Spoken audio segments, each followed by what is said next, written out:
Yeah, the last time I think I got in when you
Good morning, everybody. Welcome to another episode of Rounding the Job Search Bases. Today, we're looking at hitting a double. There's two of us today. It's Shiela Jones, my good friend from Wicked Results, and me. I am Ira Bowman. I'm the owner of Bowman Digital Media. I'm also the owner of Project Help You Grow, which is a little bit more helpful for those of you looking for a job than Bowman Digital Media. For the employers out there, the recruiters out there, if you need help, obviously, with your marketing, I can help you via Bowman Digital Media. But today, if you've never watched this show, what do we do on the show, Shiela? What we do is this. We are helping answer questions and provide strategy for job seekers specifically so that they can find a great job faster. Because a lot of times when I talk to job seekers, and I know when you talk to job seekers, the number one thing that we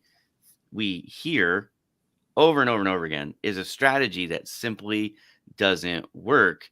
And when they get just a little bit of help, it can make a huge difference, right? So let's do this.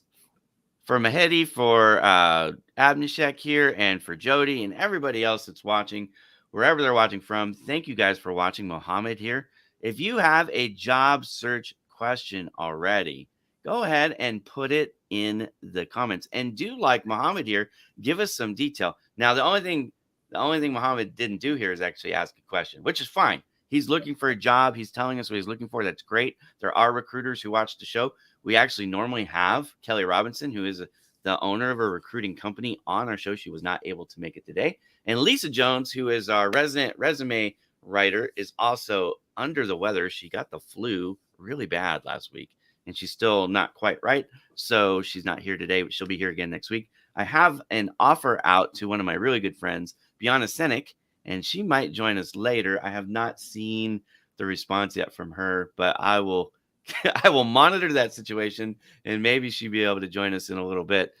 She specializes in writing CVs for those of you who are watching from a country that uses CVs instead of resumes. So, Sheila, let's do this. For those who have not seen the show before, just give like a 90-second intro of yourself and how your experience relates to this particular topic. Yeah, sure. So I've been in corporate America for, 25 plus years.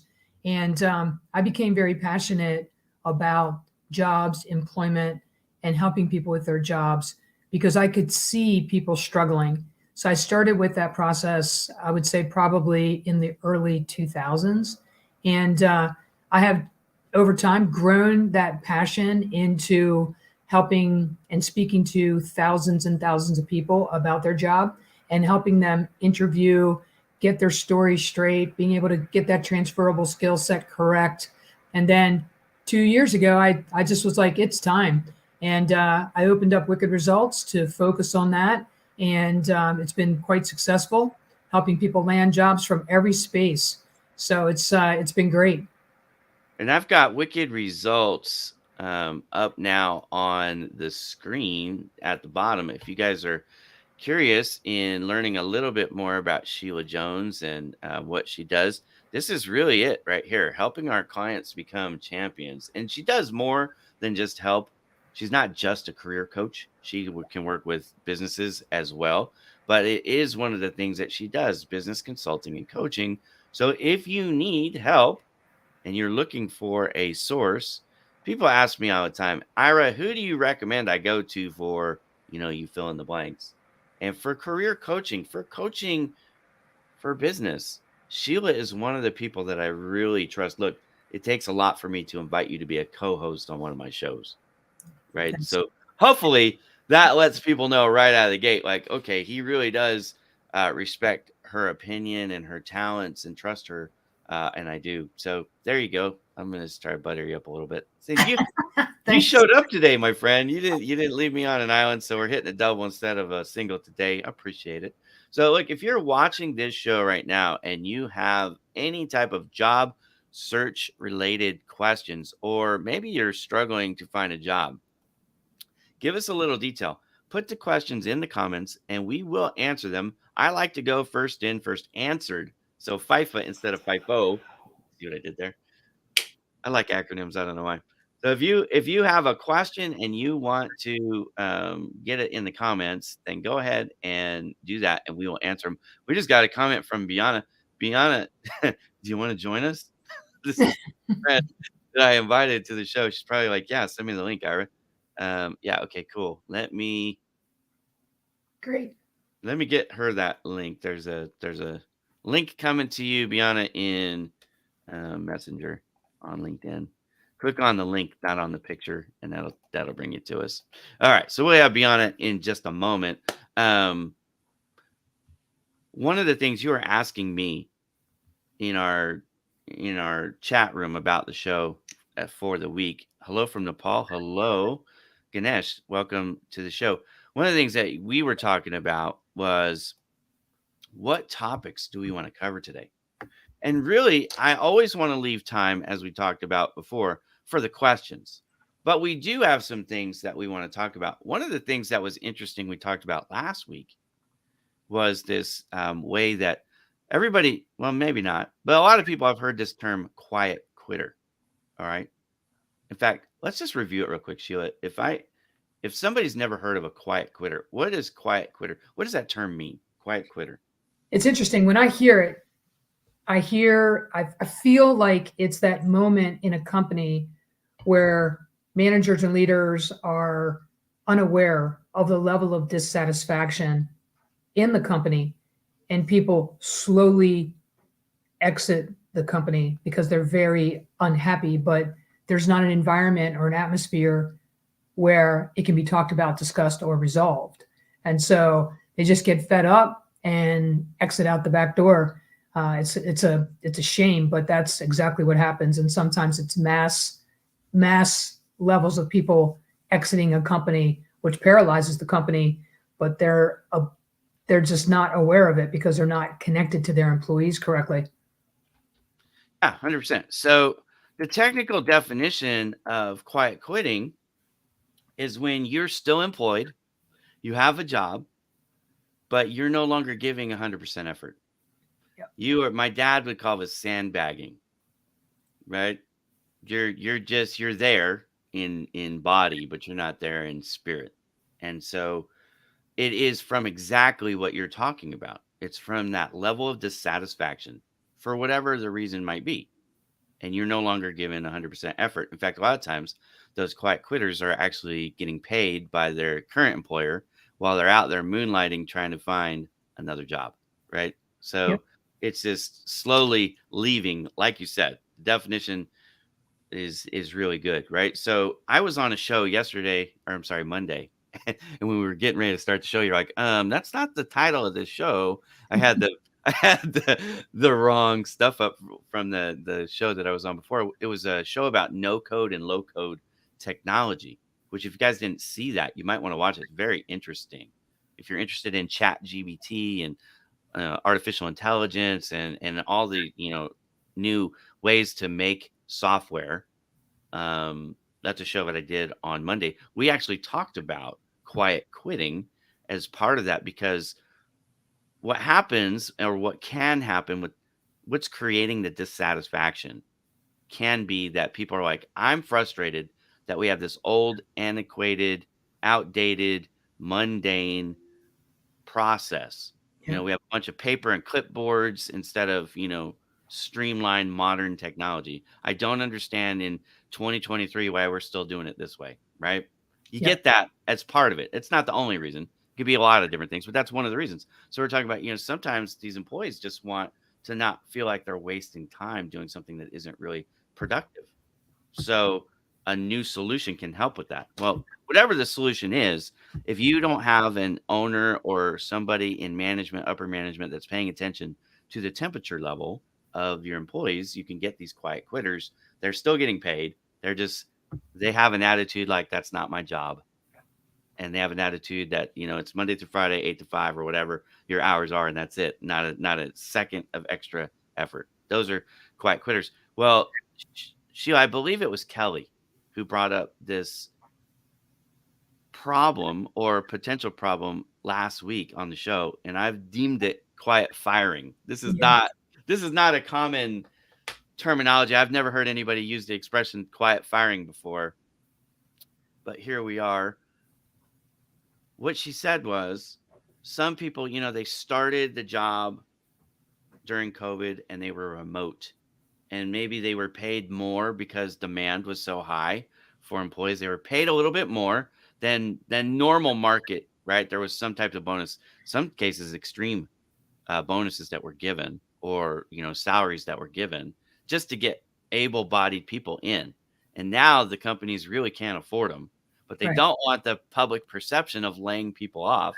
So I dubbed this quiet firing, where what they did is they changed the parameter of the job and said, okay, now you can no longer work remotely. Now you've got to come in, or something to that effect that changes the scope of work significantly, especially in a situation like, let's say, I'm working for the company in Pennsylvania, in Lancaster, where you are, and I live out here in Los Angeles, where I am. And now all of a sudden you're requiring me to be half time or full time in the office.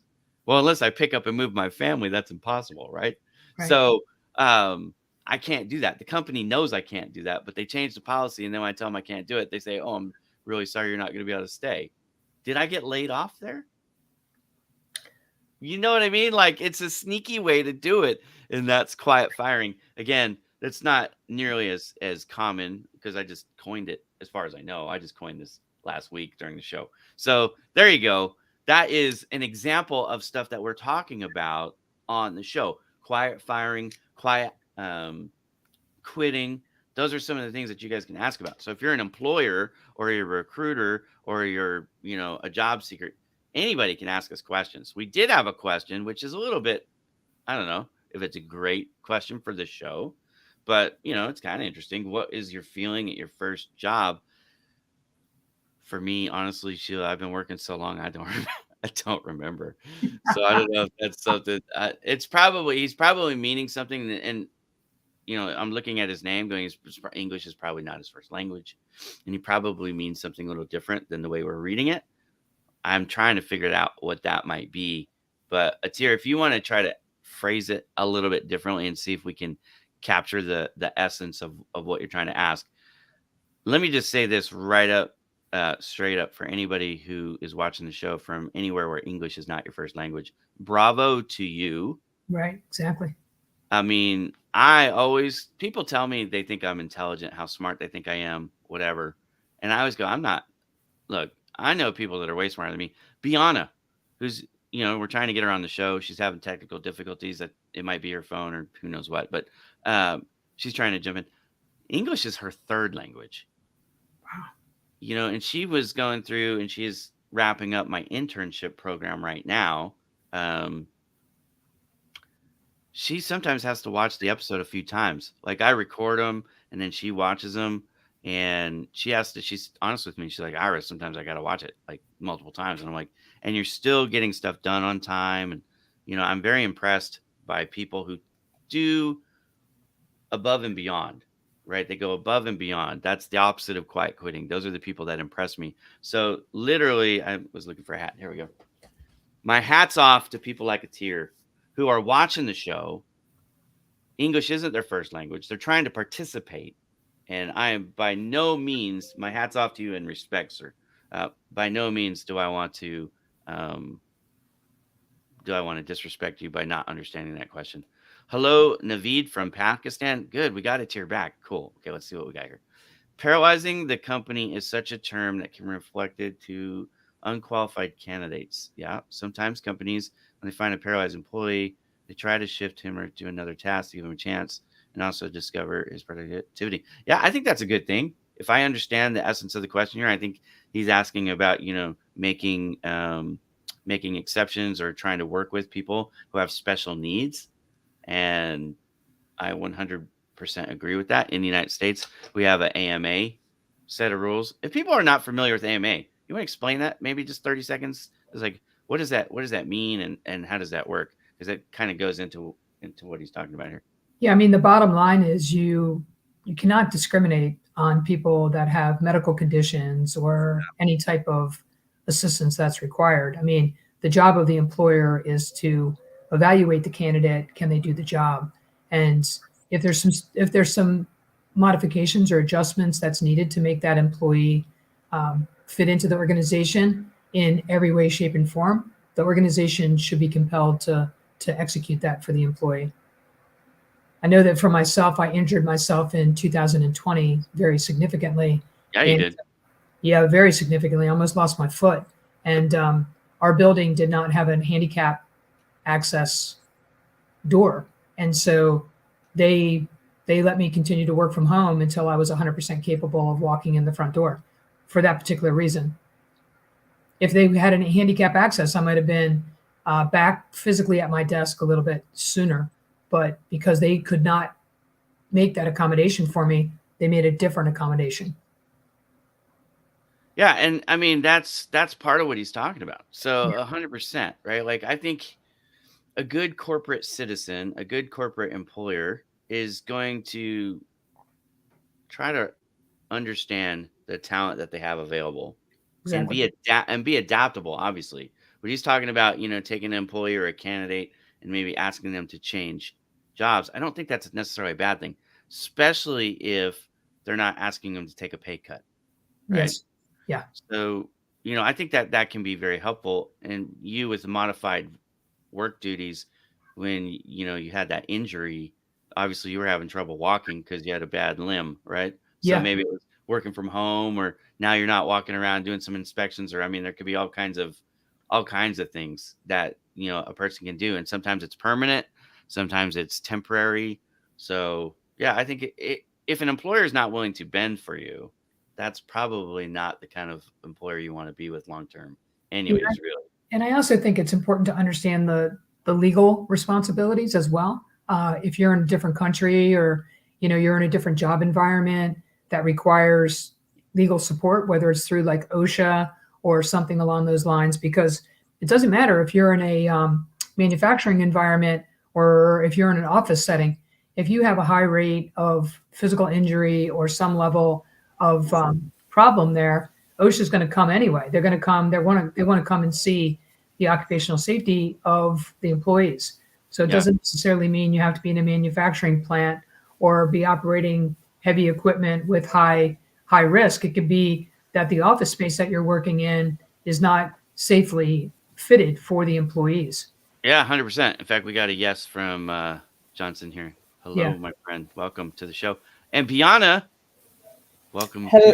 welcome to the show, my friend. Now, in full disclosure, Biana is working for me at Bowman Digital Media. She is a content creator, but also way before all of that, I met Biana from my good friend Kirsty Bonner, who is also Biana's good friend Kirsty Bonner. That's how we met, which is look, we're going to cry if we start thinking about Kirsty, so we have to be careful. Yeah. We have to be careful. We have to be careful here. But one of the things that I always love about my friendship with Kirsty is she did introduce me to some wonderful people like Biana, and that is I will never ever forget my very good friend Kirsty who passed away. But Biana has experience writing CVs. Mm. For those of you who are on, I'm going to have Biana on probably as a full-time contributor, right? But at least she's going to come on all the time, right? Not necessarily every show, but whenever she can make it, she's going to be on. So if you have questions about CVs specifically, right? How to format, what should be on it, how much detail to give, length of a CV, should it be 4 pages, 5 pages, 6 pages, how many pages should it be? Should you put your photograph on that thing? Should you be smiling in your photograph? I mean, look, there's so many different questions. And some of the answers, as Biana, I'm sure we'll get to, depends on the geograph, where you are, right? Yes. Your Yes. location makes a huge difference. For example, talking about my good friend Kirsty Bonner, who passed away, she spent 8 hours a day, Monday through Friday, volunteering her time to help people in India. She did not charge those people a penny, right? That was her volunteer work. And her answers for what she would tell people to do in India was different than the stuff she would tell people to do over in London or the UK, wherever they happen to be. Or for the people she helped, like, for example, my cousin Anthony Norman's on LinkedIn. In fact, Anthony might have been one of the very last people that she helped before she passed away. So Mm. that's an interesting connection there. But that tells you how much I love and respected Kirsty Bonner. Instead of helping him myself, I put him on to Kirsty. And I did that for a couple of reasons. You know, sometimes you can't help your family because they don't see you the same, you know what I mean? Like TW, I call him TW. Anthony and I shared a room for a year as a child. So we're really close. You know, it's like sometimes you can't hear it. So I'm like, you know what? Just to get you the best help I can give you, and so that we don't have any, like, are you sure, Ira? Because I know you as, the snot nosed kid, that type of thing. So, anyways, all that to say, the advice for the location can vary, Yes. and also maybe beyond it. Here's a question for you right out of the gate. If you're let's say you're in London, or let's say you're Yes. in, wherever, Paris, it doesn't really matter, right? You're in a spot. The location matters, obviously, but Yes. what about the industry? Does the industry also matter? Like if I'm putting together my CV, and I'm talking about length or maybe amount of information here. Forget about, junior versus senior, because I know that that can make a difference too. But let's just say the only two considerations for the moment: location and um, industry. Does that make a difference for length of CV? Yes. Location makes a huge difference. For instance, here in Slovenia, in Europe, where I live, we don't have a applicant tracking system, so no ATS. So all resumes go through hands of recruiter or hiring manager. Mostly it's hiring Can we manager, go but back to that in the United States? I want to do that. yes. So No, transferable skills are very important here, actually. You can, my CV is done in Canva, which is a huge no-no in United States. But mine was done in Canva, and I got every time I put my CV that was made in Canva, I got a job interview. I mean, it was not just about the Canva, but like, let's say, to make the difference. Also, it does make, because in some countries, like here, a picture is a must. Full disclosure of your personal address is must. what Phone about number, age? Age too, right? no, no. No. Yeah. So that Age, was one of the things that got me, because I was talking to. age, nationality are no. Also during interviews, they are huge no. Religion, no. Yeah. So yeah. I was talking to Kirsty one time about ageism. In fact, Kirsty helped me. I have a template. Sometimes people will reach out to me and they'll ask me about, do you have a template for a resume? And I do. I have one that I send people. I have one specifically created for ageism.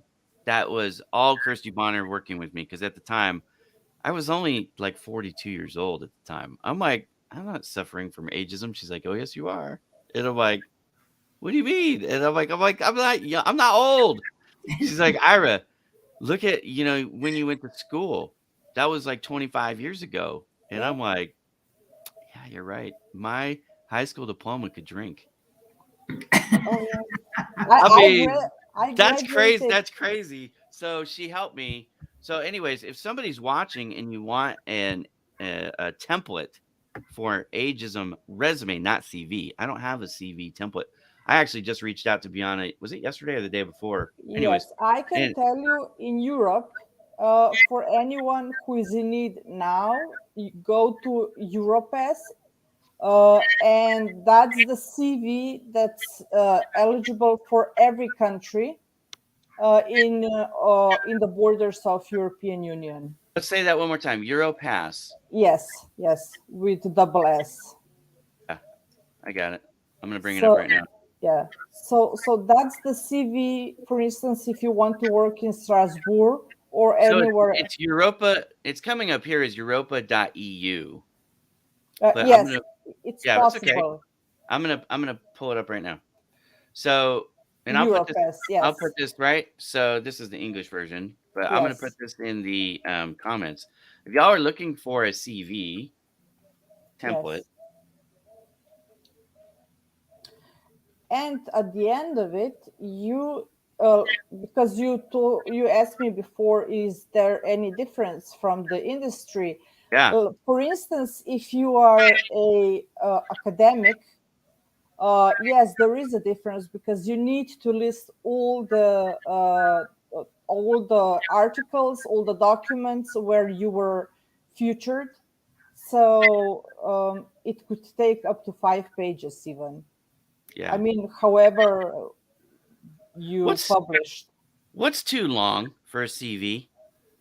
Um, I don't know if there is a consensus of If what's too somebody comes up long. with a 12-page CV, I don't know if I Oh want to no, read no it. one. I mean, at least I haven't seen a 12 page. My former SEO was he was working part time in Strasbourg and he had a 5 page Yeah, CV.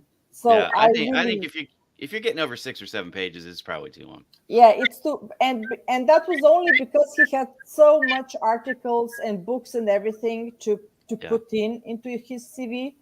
So that's why. Um, Also, I am as Kirsty. I am in love into India. I think that's my karma country where I should go one day. And I will I am, actually be there for a month. My goal was to be there in 2020, and then COVID happened. yeah, And so well, I've had to postpone it. I was hoping to get there this year, but my finances are a little bit hurting, obviously, with what happened with my daughter. So I've yes, just paused it. But hopefully next year, that's going to be my plan.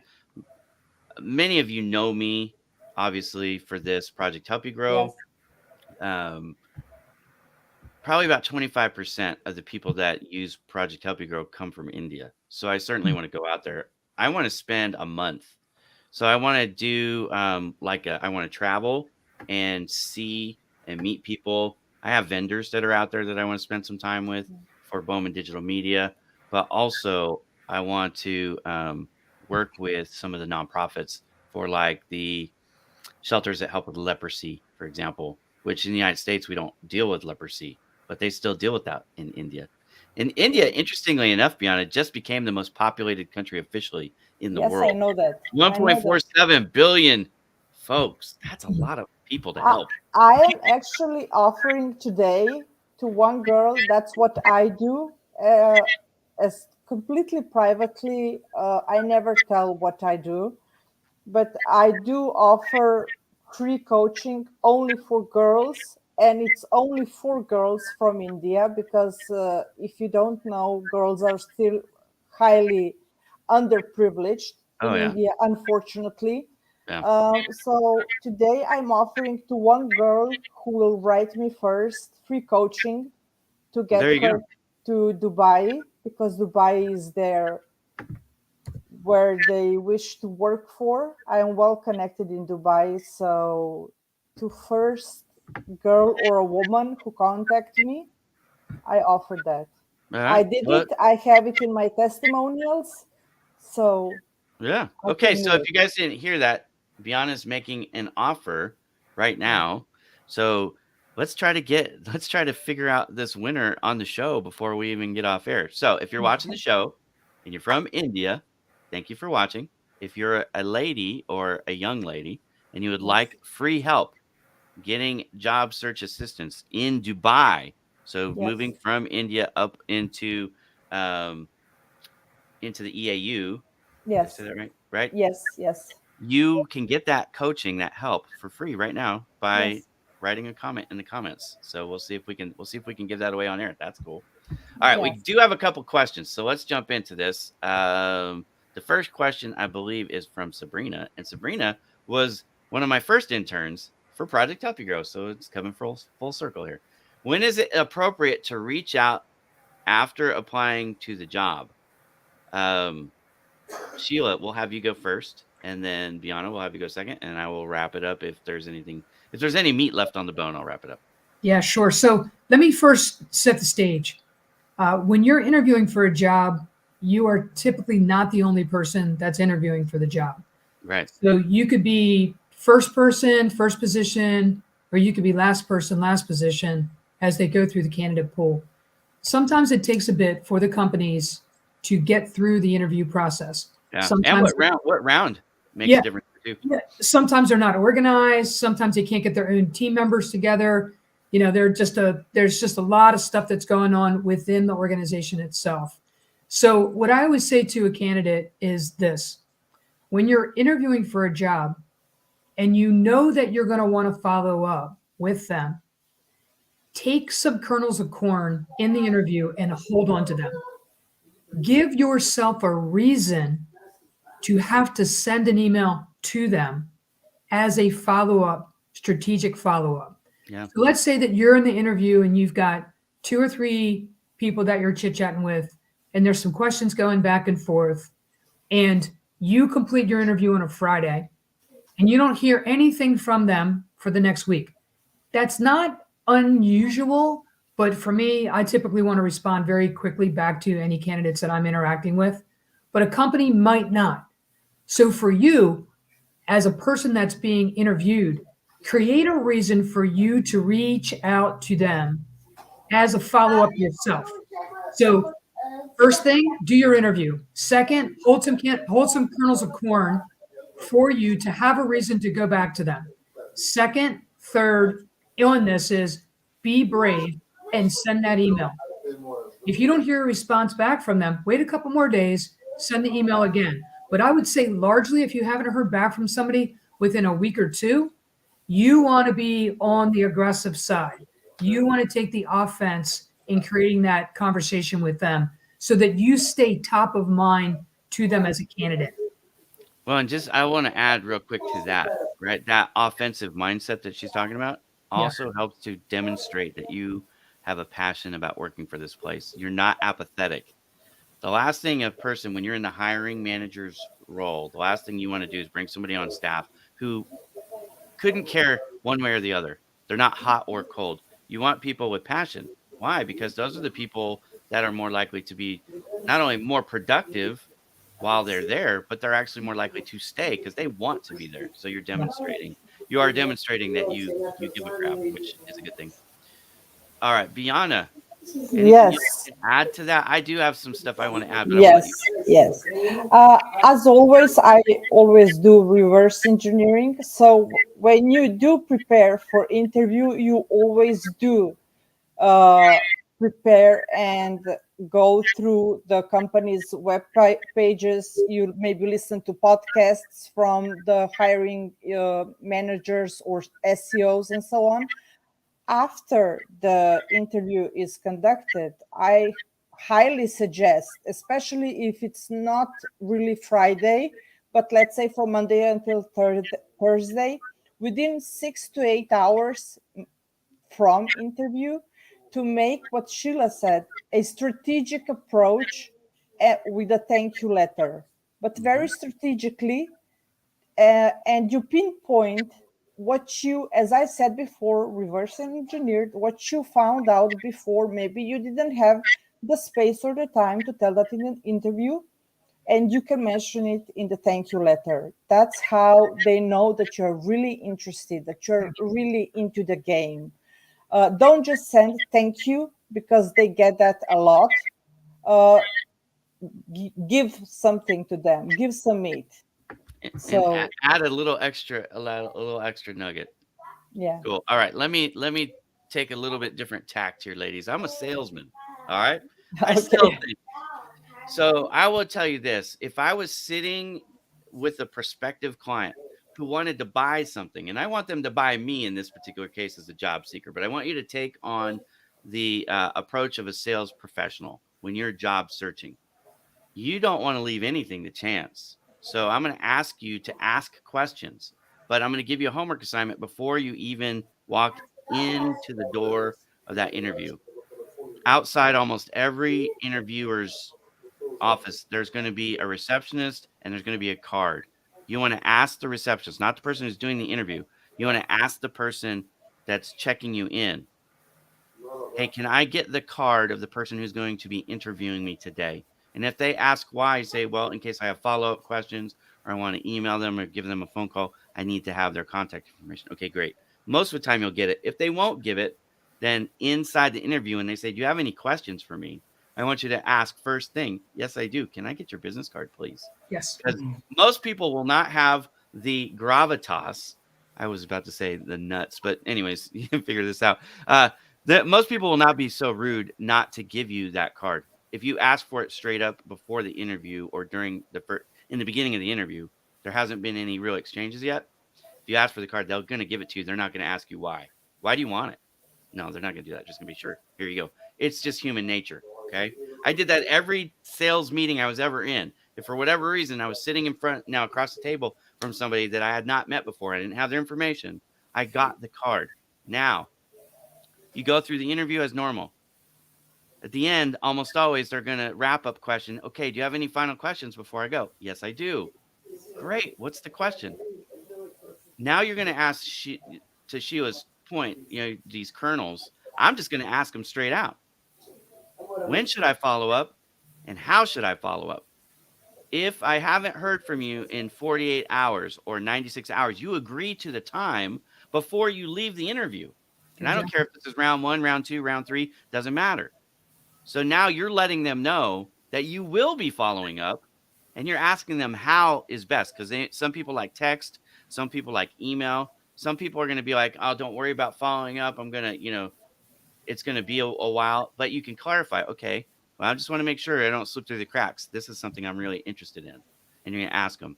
If you don't let this go, they will give you a time. They're going to tell you it's going to be a week. They're going to tell you it's going to be 2 weeks. But then now, to Sheila's point, it's been 4 or 5 days. Well, maybe because this is round 1, 4 or 5 days, they're still not through the 2,000, applicants that came through, and they want to look at them all for whatever reason. I don't know that people would actually do that, but if they do, it depends on the job. They may be hiring a bucket of 10 people, not just one person. So, every situation you have to understand. But I would ask them specifically when and specifically how. You've got the card before you ask that question for this reason. If they know you're going to follow up, and at that point, at the end of the interview, they may already know you're not it. And they don't want to give you that card now. See what I mean? So before the interview happens, you get the card. And then before you leave, you ask when to follow up. And sometimes they won't waste your time then. They'll be like, you know what? Even though it's hard, I don't think you're going to be, but at least then you're not ghosted and you can move on about your day, right? So that's my advice. On top of everything that Sheila and Biana said, I think that also is great strategy. But look, job seeker, interviews are two-way conversations. It's not you just answer their questions and take whatever they give you. You also are interviewing them. So go in prepared with questions like, when should I follow up? And how should I follow up? These are great questions you should be asking every single time you interview with somebody. It's not out of bounds. You're not being rude. Are you being forward? Well, not really, but maybe in today's passive society where people are not as assertive as they used to be, but there's nothing unethical or unprofessional about this question. This is actually the kind of question that lets me know as an employer, hey, this person really wants this job. This isn't just, them trying to continue on their unemployment. They want to work here. All right. So take the offensive. That is 100% right. We've got some good questions here. Let's see. We've got another one from, here we go. It's from Sanawar. Sanawar says, I'm joining from Germany and want to move to marketing or sales role where I have previous experiences. Okay, so we're talking about a transition here. Do you have any suggestions on how to start? What are the skill set that is needed? Well, I'm confused a little bit, Sanawar. You might need to rephrase this. Again, this might be one of those English isn't my first language issues, and I want to make sure we're answering the actual question here. But I'm confused because if you have previous experience and you just have what we would call a gap in experience in that current field, that's a little bit different than if you're talking about soft skills, transferable skills, which Biana has already referenced is really important in Slovenia, right? So there's two different ways depending on what we're talking about. If you have marketing and sales experience and you just want to get back into it, the advice is going to be different than if you've been doing something else and you say, hey, I'm no longer interested in being a technical writer or whatever you've been doing, an engineer, whatever, and you want to go make more money in sales. Let me just tell you that right out the gate. I've spent 20 years in sales, business to business sales, and now I'm in marketing. Sales gives an opportunity for those of you who are watching. It gives you an opportunity without necessarily a formal education to make a lot of money if you're good at building relationships, listening to what people's problems are, and then providing solutions that address those problems in a way that they want it. Because if you don't present it in a way that they want it, then the rest of it's irrelevant, right? But you gotta build the relationships. So you got to be good at networking. You got to be able to listen because they're not always gonna make it crystal clear. Hey, this is what I need or this is what I want. So you got to be able to catch it, and then you've got to be able to present it in a way that makes it enticing for them. I'm actually teaching a class a little bit later today on this limited time offer, the fear of missing out, the takeaway, the click funnel, all of those things. I'm teaching a class on that later today because it's so important. And a lot of people who don't have a sales background don't understand the psychology of this. I'll say something that's going to sound really bad, but it's true. When you see somebody who's struggling financially and they're smoking a cigarette or they're drinking a beer or they're gambling, and you go, they don't have money for food, they don't have money for rent, they don't have money for gas in their car or whatever. How do they have money for the cigarette or for the alcohol or for the gambling? It comes down to psychology, and the psychology is this. When we really want something, we're going to figure out a way to make it happen. When we need it, not necessarily, right? People aren't knocking down doors at 2 a.m. to buy some bananas and some vitamins, right? But they will knock down the door at 2 a.m. to get into that liquor store to get that thing, you know what I mean? So that's something to keep in mind. That doesn't answer your question necessarily. I'm hoping you rephrase it because I don't know, again, if we're talking about, and ladies, if you want to take a stab, by all means, feel free. But I don't know if he's talking about going backwards 10 years or switching over. Actually, you know what? Let's do this. Sheila, you take it from the perspective of he's got it, but let's say it's 10 years old experience. Just hypothetically, it's 10 years in his past. Yeah. Biana, let's talk about it because transferable skills and soft skills are something you deal with all the time. Let's have you answer it from that perspective. Okay, so we'll have Sheila first and then Biana. So the first thing I would say is if you did this job 10 years ago and you are now projecting out that you want to do it tomorrow, the first thing I would suggest is to understand how your industry has changed or the industry that you're interested in being in. Ira mentioned something right off the bat this morning. We were talking about software. Mm-hmm. We're talking about integration of new software. Well, 10 years ago, software I used to market products with looks very different than the way the marketing is occurring today. So in sales CRMs, for example, right? Let's just go straight to HubSpot or Salesforce. 10 years ago, I was using Goldmine, right? Goldmine was the dominant. Yeah, the dominant CRM in my industry was Goldmine. Now it's Salesforce, and it's not even close, right? So if you can think for yourself, like, okay, when I was in, let's just pick marketing as the example. If I was in marketing 10 years ago, what was I doing? Who was I doing it to? How was I doing it? what was my success? What was the reasons that I had challenges or wasn't as successful as I needed to be? And then fast forward, who are you marketing to now? How has the business changed? How are their processes and programs changed? And are you even aware of it? Like, can you actually execute it today yourself? If you can't, maybe you need to figure out how that whole area works first before you start to try to do the transition over. So, for example, Twitter, okay? Like 10 years ago, Twitter wasn't around, or it was just starting, or whatever that looks like. If that's been a big marketing platform for people now, you need to know that that's a program that they're using, that's a process that they're using, and you as an individual should skill yourself in that as best you can. Like, that would be my biggest statement to everybody today around that topic.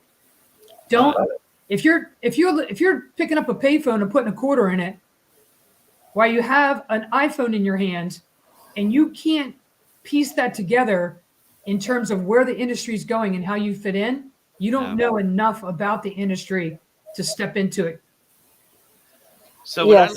when I launched Project Help You Grow, I don't know if any of you remember this. You both have been around a while. You might remember this. I used to have this marketing campaign around Project Help You Grow.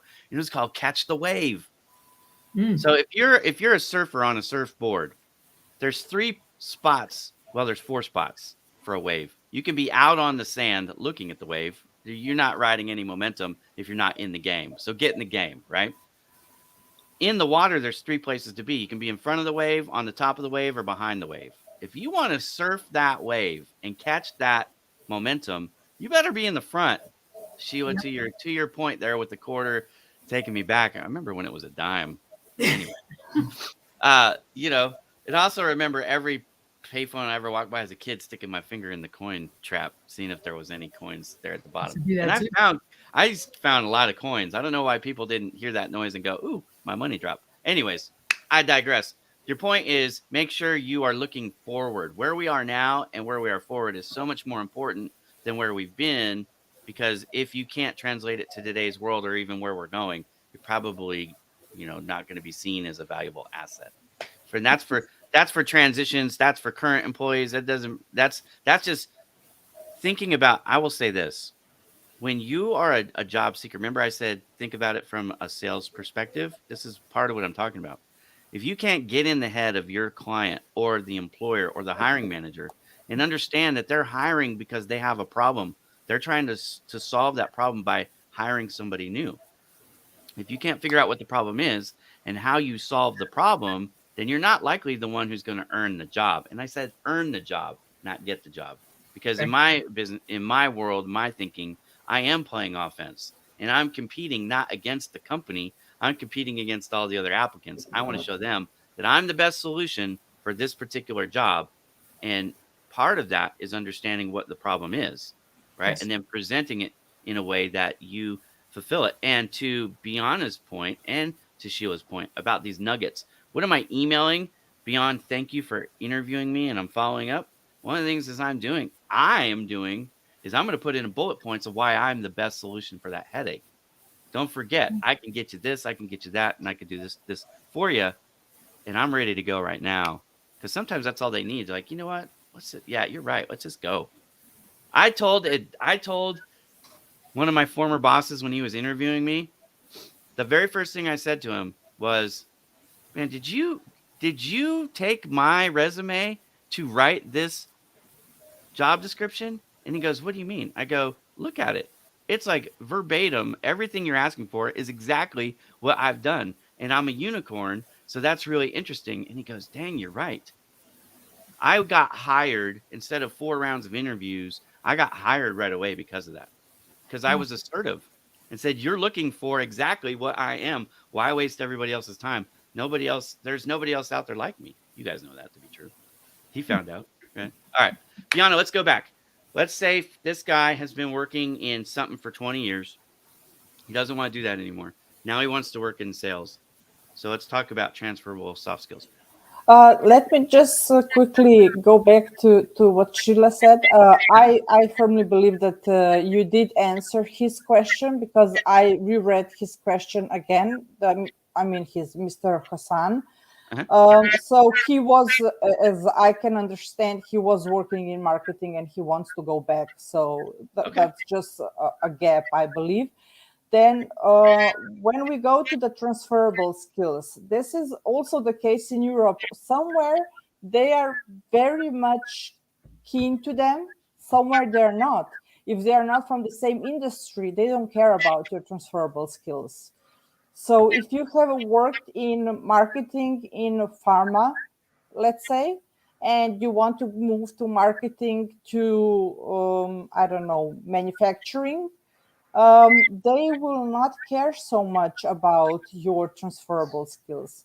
Transferable skills can be soft and uh, can be like, let's say, soft skills like communication, empathy, and everything that's emotional intelligence and so on. Those are things that we should upskill.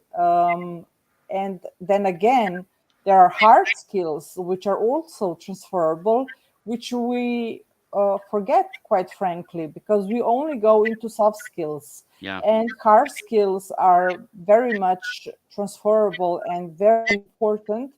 I was actually having one gentleman, a CEO here in Slovenia, and he was trying to change from the same. Also, remember this: being in marketing in one franchise doesn't mean the same as being the marketing in another franchise. 100%. Just because there is a same name to a position, it doesn't mean the same. It's not necessary. So you really need to do your due diligence and research very much, because let's say, when I was searching a role in HR, I learned from a friend that uh, the, that in their company they don't call it HR. They have completely different name, which has nothing to do with HR, and I didn't know that. So once I knew that, it was much easier for me. So that's why I would say do your due diligence. What can transferable skills be? Anything from communication to negotiation to mediation. You need to be very clear. And as Ira told, bullet points can be good to showcase them. And most importantly, showcase how you did something and how you can help them, Yeah. because they're searching for solutions. They're not searching because they want a burden to be solved, a Yeah. burden to be taken off their shoulders, and not vice versa. So when How you do are you how, actively job seeking, that's your job how would you go actually. about this? Let's say the person was, in a different industry completely. It wasn't marketing, right? So we're not talking about pharma to manufacturing marketing, which, like you said, there's different specialties in it. It doesn't mean I love that. I love that point, right? Just because you call it this doesn't mean they call it that. So Yeah. clarifying is a good thing to do. And you got to do it in a way that doesn't come across as too cumbersome, though. Just a word of caution when you're talking to people, like you only get so many questions before you start to be a pain in the butt, Yeah. right? Like, so you gotta temper this. Like, what's more important to ask? This might be in this case the most important thing to ask. But how do you suggest people handle that on a resume or CV? They're they're looking at transferring from one industry or one type of job inside an industry to something else. For example, a long time ago in a galaxy far, far away, I wanted to go from customer service rep to sales. And I had to leave the company I was with and go to another company because the HR folks were like, yeah, you're too valuable where you are. We're not going to move you and lose you from customer service over to sales, even though I knew I'd be good at it. So I had to leave. But what advice would you give on the resume or CV specifically, right? Not for interview prep, but for writing the resume or CV. What would you give them? Like, how would they do that? Right. And you both, let's say 30-second answers, because we're coming up to the end of this particular episode here. But in 30 seconds, what would you say for people that need to show these soft skills, how they're qualified? How would they present it? Sheila. Yeah. So first off, I think a little bit differently around this. I'm a person that coaches my people who I'm working with to know the company that they're targeting extremely well Mhm. and to understand how the position functions, if they can get that in their mindset, how it functions in the company. I don't think of transferable skills like communication as a transferable skill. I think of it very job centric. Okay. So Right. I'm a certified PMP. Okay. Now, the person on the other side of the table is not going to understand how your skill set's transferable unless you tell them straight up. You Yeah. tell them. Yeah. They're not going to understand it. So you have to craft your story of how your skills, how I'm a project manager over here, right? I'm a certified PMP, Mhm. why that will be of value to you. So I'll ask the first question. Do you have project management software or do you use project management in your company? Hang The on. answer is no. I already have to One tell them. second. So on your resume, let's talk about this. Yeah. With all that you just said, because I get it. That Yep. makes perfect sense to me. Now, prior to having this conversation, you got to get them to even get you at the table. You got to earn your seat at the table. So I tell people, like, your job with the resume Yeah. is to earn that interview, right? Yeah. You're not trying to earn the job with the resume. You're just trying to earn the interview so that you can make your case. We talked about cover letters a little bit last time. Yep. That would be a So good is time. this something the place where you're putting that then in the cover letter, or are you putting that then in the CV or the resume? Because you got to do it one or the other. Well, I don't look at it as one or the other. I look at it as how many opportunities do I have to communicate to them that my skill set is transferable. And Yeah. so I would take the cover letter and I would take the resume. But what I would do is instead of explaining how my skill set was functioning in this company that I was currently at or that Yeah. I'm not with anymore, I would tell them how that skill set is going to fit into that company on the actual resume. Yeah. Right? Because last time we were talking about sniper, right? Yeah, Because you've helped absolutely. people transition from, Johnny, you weren't here last week, but we talked about how she took somebody from a sniper in the military and transitioned into civilian life. Well, they don't have snipers readily, maybe Yeah. with the police force, but in a corporate setting, there's not snipers. Right. So, but she was looking at and dissecting the skills that the sniper has, and then did they get into sales? Was that the role? It was something like Yeah. that. Yeah. They got into a Yeah. medical sales company in Oregon. Yep. Yeah. Okay. So that person, hypothetically, but not that specific situation, but that type of a thing where they're going military or something where maybe the career they were doing something that's now out of date. There's just no that job doesn't exist. It's been replaced by AI or software or whatever, right? Right. So, okay. Bianna, what would you say? You've got to present this somehow in your CV or your resume or cover letter is fine. But how are they making that case so that the person looking at the resumes goes, yeah, I'll give you an interview. I don't know, but it's worth a conversation. Would you, As I would give my 30 seconds to Sheila because she told everything exactly as I was thinking about it. Use every she's pretty smart. possible. You use every possible channel down to networking. Don't forget that to use and just to get your chance. So cover letter, networking, resume, everything. Use star method. Use um, whatever you can. I cannot even think anymore on top of my head because it's quite late here. That's all right. So, but let's say some statement points, star method, whatever, where you can say how I did this and I can transfer it to here. Yeah, I think in the interview this is easier. But you guys Yes, have to remember yes, you've got to earn the interview first. Because if they've yes. got, again, you know how hard it is to find a job. You got 2,000 applicants who have applied. And this is a situation where stretch jobs are hard to come by. Yeah. So stretch job, for those of you who are watching who don't understand my terminology, stretch job is a job where you look at the job description and on paper you're not really qualified. Yeah. But in your heart, if I was given a shot to do this job, I could kill it. I could crush this job. That's a stretch. That's a stretch job. But when you've got 2,000 people applying for one spot and there's 200 or so people that apply that are on paper, they're probably overqualified. Let's just be real, right? They're not only qualified, they're overqualified for this position, but they're willing to accept it because the job's hard to come by. It's Yeah. hard for you when you're looking at changing industries or switching. It's really hard for you to get a seat at that interview table to do the STAR method or the Carl method or whatever other one of these Yeah. wonderful methods that we know about for interviewing. So last week, I was in the minority, Sheila. You and Kelly outvoted me here. I said, this was a question, Biana. If the job description doesn't specifically require or request a cover letter, would you suggest including one? And I said yes. And this is actually my reasoning behind it is this. It's an opportunity for me to make a concentrated dagger straight to appeal to their logic. I'm not going for the heart. I'm going for the logic. I'm a logic-based person. So to my wife's chagrin, she'll tell you, like, oh yeah, he's a heartless bastard. But he's logical as the day is long, right? Like, so for me, I'm going for the logic. Right. And I'm going to make my case probably more so in the cover letter than I am in the resume. But I'll tell you what I did. And I learned this from Kirsty.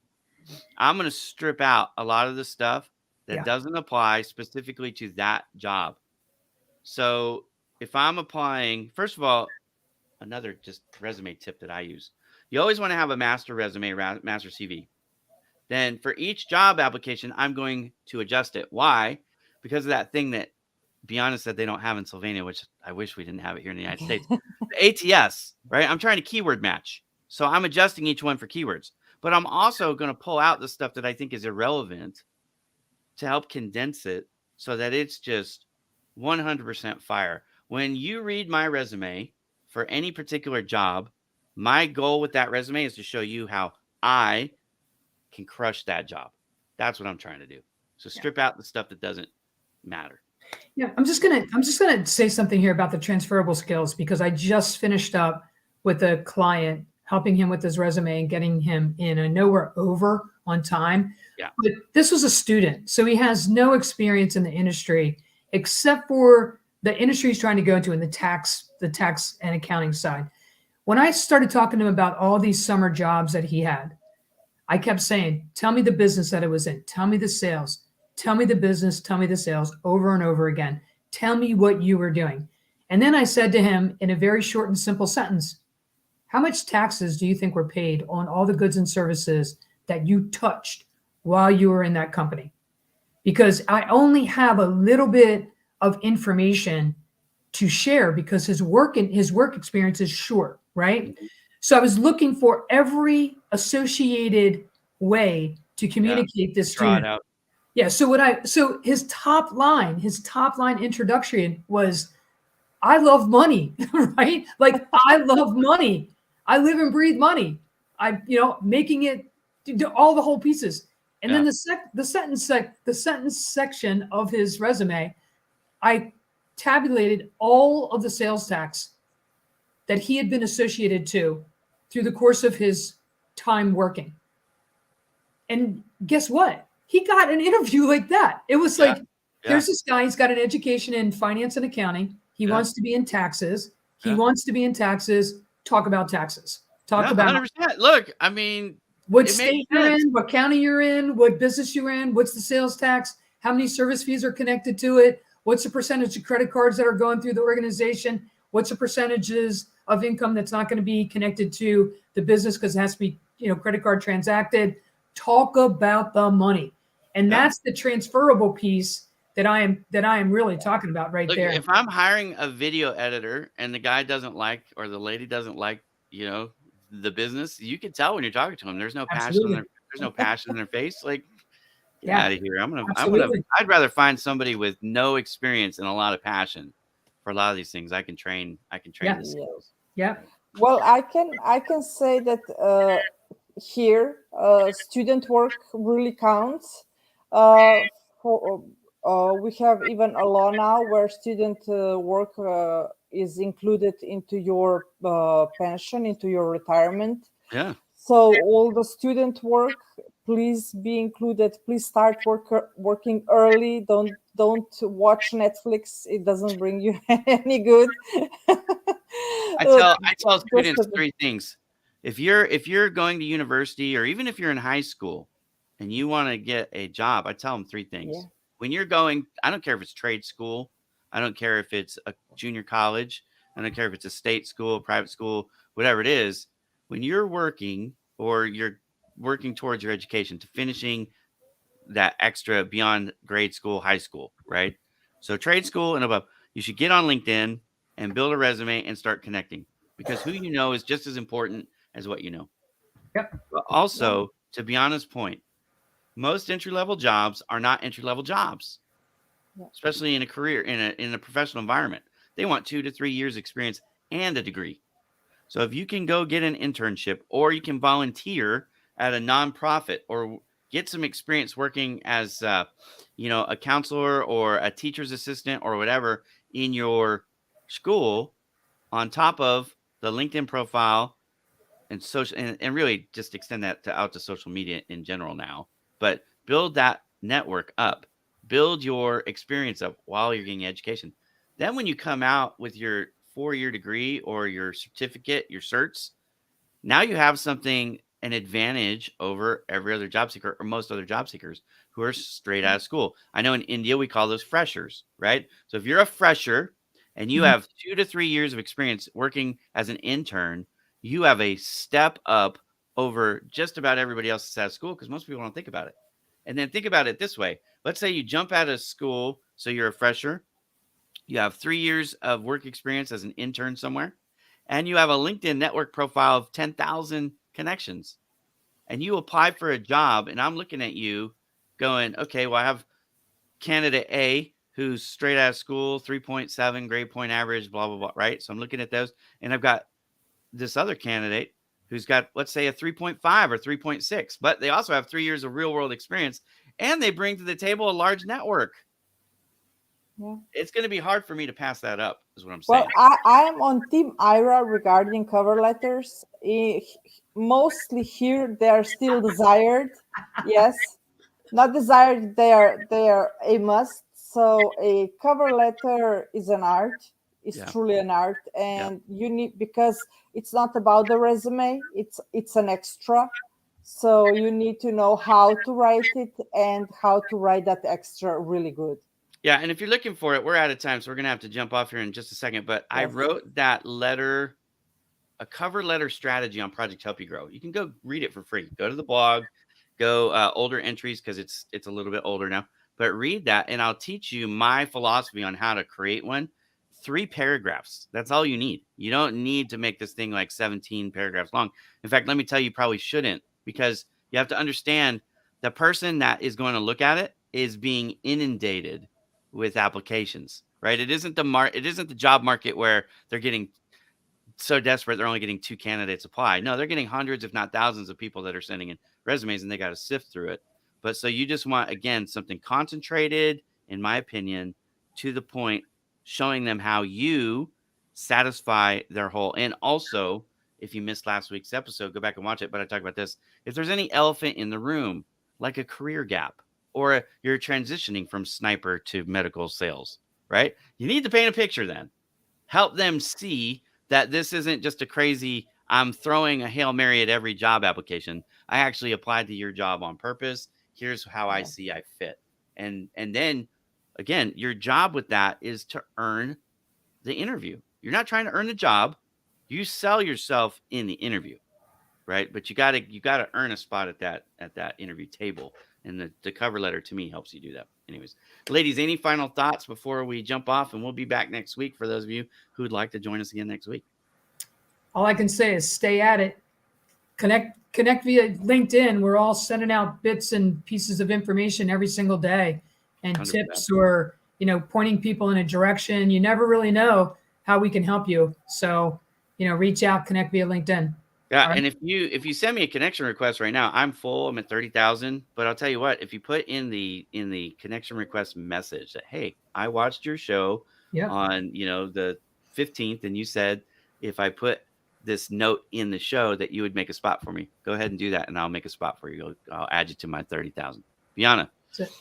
First off, my offer is still on. I still haven't Oh, we didn't received. get it. Yeah. Yes, Okay. we still haven't received, but my offer is on, and I will write you if who wrote me first, which lady wrote me first.